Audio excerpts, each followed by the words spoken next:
Okay, so this is now volume as a function of x, wherein x is the length of the side of the square cut.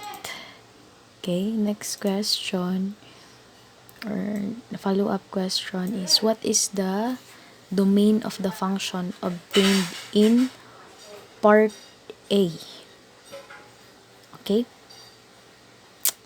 so the domain of the function is that kailangan we can't form a box if x, okay, if x is greater than half of 10 inches. Okay, so ang domain nito, okay, we have 10 minus 2x, right? So we don't have a volume that is negative. Okay, so let's say 10 minus 12 2x, the most critical is if it is equal to 0. So 10 equals 2x, then x is equal to 5. So imagine if x is equal to 5, so ganito na siya ang cut. Ganyan. So wala nang width na natira dito or length. Okay? So kailangan ang domain natin is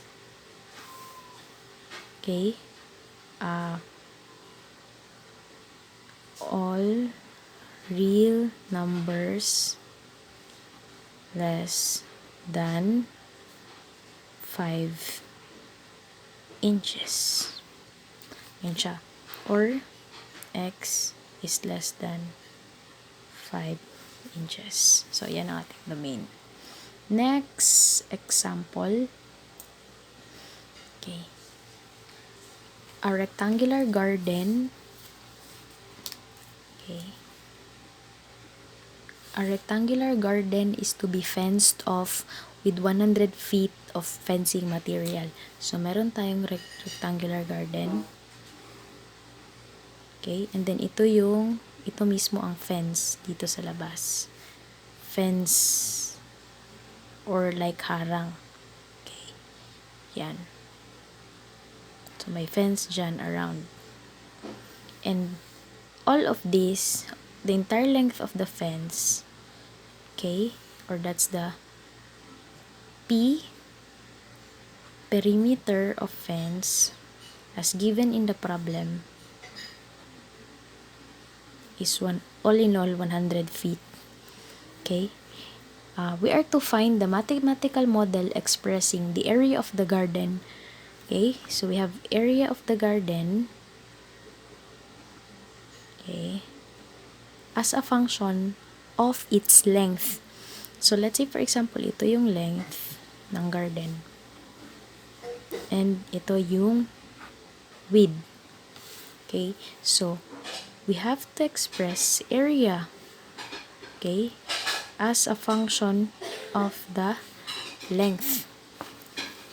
Okay, or a as a function of length is equal to, we already know that area, okay, is equal to length times width, but we have another variable here, width, and since we are to express area as a function of the length only, then therefore we have to express width in terms of length. So we could make use of this another fact wherein the entire perimeter is 100 feet. Okay, so if you have the entire perimeter 100 feet, that is equal to twice of the length plus twice of the width, or that is twice of length plus width. Okay, therefore you have 100 divided by 2, lipat, so you have 50 equals length plus width, and therefore width is equal to 50 minus length. Okay, so area as a function of length is equal to the length times the width of the garden, which is equal to 50 minus length. Yan. So we already have function of the area, okay, area of the garden as a function of its length. Okay, next question. What is the domain of your function in part A? So, wala man tayo area na negative, diba? And it will make the area negative if length here will be greater than 50. So, the domain is that all real numbers, okay,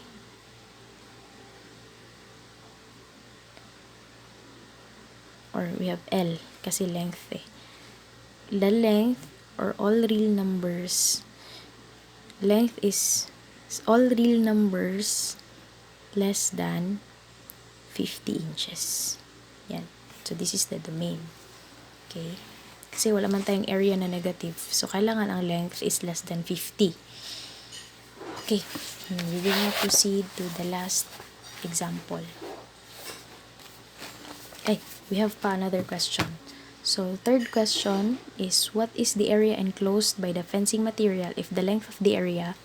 So, if ang length daw is 24 feet, okay, ano daw ang area?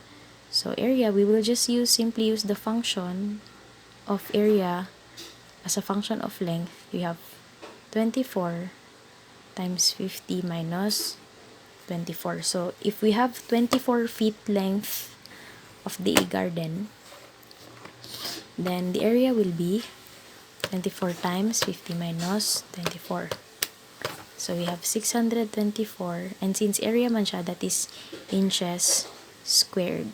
Okay, the correct unit for the area.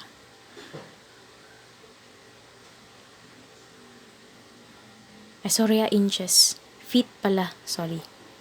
Just change this. You have feet squared. Kasi feet yung length natin. So, this is also feet.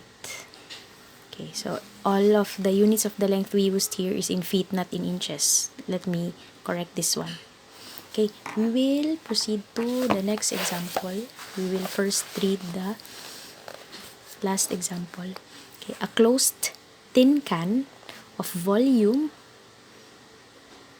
60 cubic inches, okay, is to be in the form of right circular cylinder. So, pag cylinder, ganito siya. No? Kanamparaan ng lata sa dilata. So, no? So, you have circular base. Okay. Yan. Okay, so this is our closed tin can. Volume nito is 60 cubic inches. Now, we are to find the mathematical model expressing the total surface area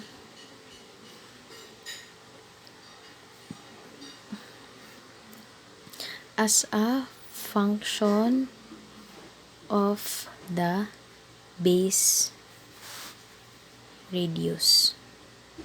So, this is the base of the tin can, which this is circular. And the radius of this, we will express it as R. So, R is the radius of the base of the tin can. Okay? And then, let's say the total surface area, we will symbolize it as S. Okay? So, we need a function where total surface of area is a function f of R. Okay? So, we need this function. Okay, surface area. Now, when you say surface area, okay, since this is a closed tin can, you have the area here in the upper and lower bases. So, area at the upper and lower bases, and then the area around the cylinder, ito. Okay, yung paikot. Like, paikot ng cylinder. Okay, so ito na, sa katawan niya na area, yan, palibot. Okay? So, yan na area plus area dito sa base, taas, and lower base. Yan yung total surface area. Now, itong body, okay, pag ilatag natin siya, ganito siya. Okay? And let's say, we need also the height. let's say h is the height of the tin can. So, if ilatag natin yung body, murag ibukad na to ang lawas sa tin can. So, the height will be h. And then, this length right here, isn't that, di ba ano na siya, circumference? Kani nga circumference sa circular base. Mo ni siya nga length. And then, if the radius of the base is r, then the circumference of a circle is equal to 2 pi r. So, meaning, ito siya, okay, this is the surface area of the body. So, therefore, if this is the circumference of the base, therefore, the length here is 2 pi r. So, the area, okay, we have first the area of the two bases. Okay, area of a circle is pi r squared, and since dalawa sila, lower and upper base, kasi closed tin can. So, meron tayong area dito kasi closed. Meron din sa baba. So, that's times 2 kasi dalawa. And then, area nitong katawan, which is ito. That is plus 2 pi r times h. So, we have 2 pi r h. Okay? But, we want the surface area to be only a function of r. So, kailangan ang function dito will only be expressed in terms of r. Pero meron tayong h. So, kailangan itong h will be expressed in terms of r para r lang lahat ang variable dito. Kasi s is just a function of r. So, how do we do that? Remember that the total volume is 60 cubic inches. Now, the volume of a circular cylinder is the area of the base times the height. Okay? So, volume equals area of base times height, or the area of base is pi r squared times h. And the volume is given to be 60 cubic inches. Therefore, h is equal to 60 over pi r squared. So, we will have to substitute that here in the s equals function f of r.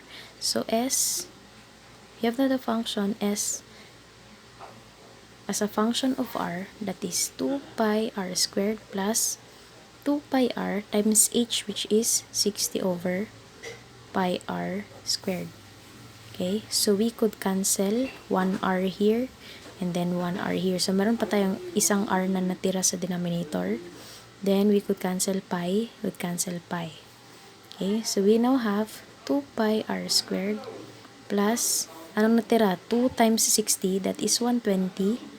Then, meron pa tayong isang r natira sa baba. So, 120 over r. Therefore, the function of the total surface area of the tin can with volume 60 cubic inches is s as a function of r equals 2 pi r squared plus 120 over r. So, ito na po ang hinahanap na function. Next, what is the total surface area of the can if the base radius is 5.3 inches? So, given, if radius daw is given to be 5.3 inches, then what is the surface area? So, gamitin lang natin ang function. You have 2 pi r squared or 5.3 squared plus 120 over 5.3. So, ito pala siya. This is s of 5.3 kasi r this time is 5.3.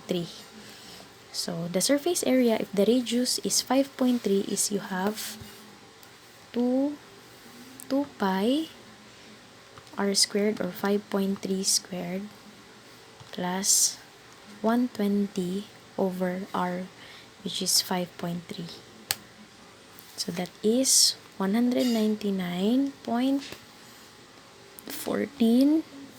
Okay, area man. And then, naka-inch man. Okay, naka-inches tayo sa mga length. So, in area that is inches squared. So, this is the answer to the next question.